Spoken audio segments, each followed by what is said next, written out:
Viewers, দেখতে দেখতে শাকিব খানের সিনেমা প্রতি পারিশ্রমিক এখন 2 কোটি টাকা। আপকামিং নতুন একটি সিনেমার জন্য শাকিব খান প্রায় 2 কোটি টাকা প্লাস পারিশ্রমিক নিয়েছে। কোন সিনেমার জন্য নিয়েছে এবং কেন নিয়েছেন বিস্তারিত আলোচনা করব আজকের এই ভিডিওতে। সো সাকিবিয়ানরা, আজকের এই ভিডিওটি কিন্তু আপনাদের জন্য অনেক অনেক বেশি ইন্টারেস্টিং হতে চলেছে। বিস্তারিত জানতে একটি লাইক দিয়ে সম্পূর্ণ ভিডিওটি দেখতে থাকুন এবং সম্ভব হলে ভিডিওটি বেশি বেশি করে শেয়ার করে সকলের মাঝে ছড়িয়ে দিন। একটা সময় ছিল শাকিব খান প্রচুর পরিশ্রম করেছেন, তারপরও তাকে বাংলাদেশের সিনেমা সেভাবে প্রাধান্য দেয়নি। বলতেছি 2000 থেকে 2004 সালের কথা। শাকিব খান ছিল তখন বাংলাদেশের সিনেমায় একজন অবহেলিত নায়ক। কোনো সিনেমায় তাকে পারিশ্রমিক পর্যন্ত দেওয়া হয়নি। আবার কোনো সিনেমায় সে যদি 2 লাখ টাকার নায়ক হতো, তাকে দেওয়া হতো 1 লাখ টাকা। আবার কিছু ক্ষেত্রে শাকিব খানের যদি প্রাপ্য হতো সে 5 লাখ, তাকে দেওয়া হতো 1.5 লাখ 2 লাখ। এরকমভাবে তাকে ঠকানো হয়েছে। আবার অনেক সিনেমায় যেমনটা বলেছি টাকাই দেওয়া হয় নাই। আবার কিছু সময় গিয়েছে সিনেমার নায়িকাকে ঢাকা থেকে বিমানে করে কক্সবাজার নিয়ে গিয়েছে, অথচ শাকিব খানকে ঢাকা থেকে ট্রেনে করে চট্টগ্রাম যেতে হয়েছে এবং সেখান থেকে বাসে করে তারপর হচ্ছে কক্সবাজার। এরকম নানা চড়াই উতরাই পেরিয়ে 2006 সাল কোটি টাকার কাবিন এই সিনেমার সাফল্যের পর পিতার আসন চাচ্চু দাদিমা শাকিব খানকে নিয়ে যায় সাফল্যের উচ্চ শিখরে। এরপর থেকে মার্কেটে তার চাহিদা বাড়তে থাকে।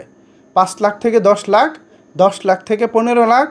এরপরও যখন প্রডিউসাররা শাকিব খানের বাড়ি ছাড়তে ছিল না বলতে এখানে বোঝানো হচ্ছে প্রডিউসাররা রাত দিন শাকিব খানের বাড়ির সামনে শাকিব খানের বাড়িতে বসে থাকতো শিডিউলের জন্য।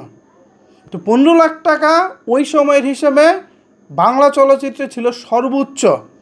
শাকিব খান ধারণা করেছিলেন এত টাকা পারিশ্রমিক চাওয়ার পর হয়তো অনেক প্রডিউসার তাকে নিয়ে কাজ করতে চাইবেন না, তার উপরে চাপটা কিছু কমে আসবো।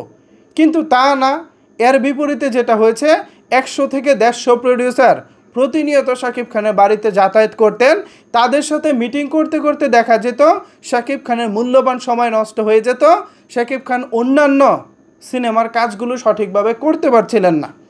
এমন তো অবস্থায় শাকিব খান সিদ্ধান্ত নেন যে কোনোভাবেই হোক তাদেরকে সরাতে হবে। এই সরাতে গিয়ে বলতেই তিনি বলেছেন এখন আমাকে সিনেমার জন্য 40 লাখ টাকা পারিশ্রমিক দিতে হবে, তা না হলে আমি কারো ছবি করব না। এটা হচ্ছে জাস্ট উপরে একটা ভাব আছে না যে ভাই আমারে নিয়ে কাজ করতে গেলে কিন্তু ভাই আমারে অনেক বেশি দিতে হবে, যেটা হয়তো তারা দিতে চাইবো না কখনোই। ঠিক ওরকমটা চেয়ে বসেছি যাতে তারা আমাকে না নেয়, আমি যেন রিল্যাক্সে কাজ করতে পারি। কিন্তু ঘটনা হয়েছে কি, ওই 40 লাখ টাকাতেও শাকিব খানকে অনেকে নিয়ে কাজ করেছে এবং তারা লাভবান হয়েছে। এরপর থেকেই ধাপে ধাপে শাকিব খানের পারিশ্রমিক বেড়েছে। মাঝখান দিয়ে কিছুটা কমেছিল 2017 পর থেকে 21 সাল 22 সাল পর্যন্ত শাকিব খানের পারিশ্রমিকটা আবার একটু ওঠানামার মধ্যে ছিল। 25 লাখ, 30 লাখ, 35 লাখ, 40 লাখ, 45 লাখ এরকম একটা রেঞ্জের মধ্যে ছিল। যেমন প্রিয়তমা সিনেমায় যতটুকু শুনেছিলাম 45 লাখ টাকার কাছাকাছি একটা পারিশ্রমিক ছিল। অ্যান্ড দেন হচ্ছে এরপর থেকে রাজকুমার সিনেমায় কিছুটা বেড়েছে। এরপর হচ্ছে দরদ সিনেমায় সেটা কোটির ঘর ছাড়িয়েছে। তারপর তুফান সিনেমায় শাকিব খানকে প্রায় 1.5 কোটি টাকার কাছাকাছি পারিশ্রমিক দিয়েছিল। এরকম একটা মার্কেটে আলোচনা ছিল, এমনকি আমরা ভিতর থেকেও জেনেছি।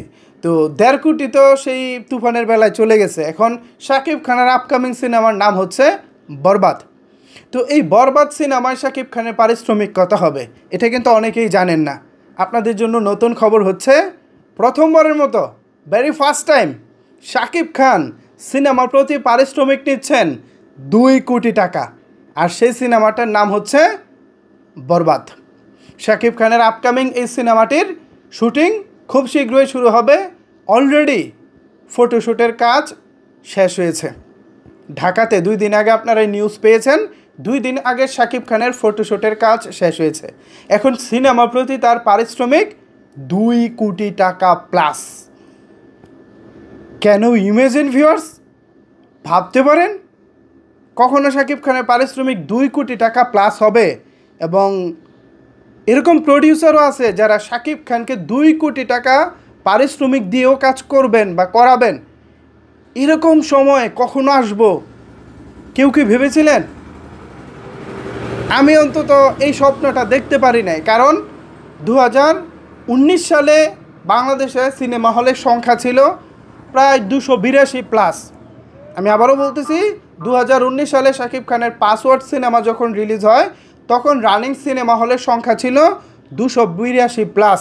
তারপর 19 সালের শেষের দিকে 20 সালের শুরুর দিকে যখন করোনার ভাইরাস আক্রমণ হয় সারা পৃথিবী জুড়ে বাংলাদেশ সহ, এই থাবায় করোনার 2 বছরে বাংলাদেশ থেকে চিরতরে বন্ধ হয়ে যায় প্রায় 150 সিনেমা হল। অন্যদিকে রানিং সিনেমা হলের সংখ্যাও তখন কমতে থাকে, যা নেমে আসে মাত্র 60 থেকে 70। ঈদ উৎসবে টোটাল 155 160 এরকম সংখ্যায় সিনেমা হল চালু হয়। তো এই 150 হলের ইন্ডাস্ট্রিতে শাকিব খানের পারিশ্রমিক হবে 2 কোটি টাকা প্লাস। এইটা তো ভাই আসলে কল্পনা সমতুল্য। বাস্তবে এটা কখনোই সম্ভব ছিল না, কিন্তু সম্ভব হয়েছে সাকিবিয়ানদের জন্য, সম্ভব হয়েছে শাকিব খানের চেষ্টার জন্য। আজকে শাকিব খান ভালো ভালো কাজ করতেছেন বলেই তো সিনেমাগুলো সাফল্য পাচ্ছে, আর ভালো কাজের ফলেই তো সাকিবিয়ানরাও শাকিব খানকে সাপোর্ট করতেছে। সো শাকিব খান ডিজার্ভ করেন যে তিনি আসলেই 2 কোটি টাকার প্রাপ্য বা 2 কোটি টাকার মতো হিরো তিনি। বাংলাদেশ বলেন কিংবা কলকাতার বাংলা সিনেমা বলেন, 2 বাংলা মিলিয়ে এখন সর্বোচ্চ পারিশ্রমিক প্রাপ্ত নায়কের নাম হচ্ছে শাকিব খান। এইটা নিঃসন্দেহে সাকিবিয়ানদের জন্য গর্বের বিষয়, এটা নিঃসন্দেহে সাকিবিয়ানদের জন্য আনন্দের বিষয়। আশা করি আপনারা এই বিষয়টিকে অনেক আনন্দের সহকারে দেখবেন এবং শাকিব খান যা করে যাচ্ছেন তার জন্য সত্যি বস স্যালুট। আপনার জন্য মনের এই জায়গা থেকে যে ভালোবাসা, এটা কখনোই কমবে না। আপনি যেভাবে সাফল্য নিয়ে এগিয়ে যাচ্ছেন, আপনি সেভাবেই এগিয়ে যান প্রিয় সুপারস্টার। ভালো ভালো কাজ করেন এবং বুদ্ধিমত্তার সাথে পরিস্থিতি অনুযায়ী সিদ্ধান্ত নেবেন, সেই প্রত্যাশা করি। সামান্যতম ভুলে যেন আপনার এই বর্তমান যে উত্থান 2023 সালের কুরবানির ঈদের পর থেকে প্রিয়তমা সিনেমার মধ্য দিয়ে বর্তমানে আবার যে উত্থানটা হয়েছে, সেই উত্থানটা যেন কোনোভাবেই বাজে রাস্তায় চলে না যায়, খারাপ দিকে চলে না যায়। আমরা চাই আপনি রাইট ট্র্যাকে থাকেন, সঠিক রাস্তায় থাকেন। কোনো একটা সামান্য ভুল যেন আপনাকে আঁচড় মারতে না পারে। ভিউয়ার্স এবং প্রিয় তারকা শাকিব খান, আপনি এখন অনেক ব্যস্ত রয়েছেন বরবাদ সিনেমা নিয়ে। আপনার বরবাদ সিনেমার সাফল্য কামনা করতেছি। একের পর এক ভিউয়ার্স এখন থেকে বরবাদ নিয়ে ধামাকাদার আপডেট আসতে চলেছে। প্রতিনিয়ত বরবাদের আপডেট পেতে আমাদের সাথেই থাকুন। ধন্যবাদ সবাইকে সম্পূর্ণ ভিডিওটি দেখার জন্য।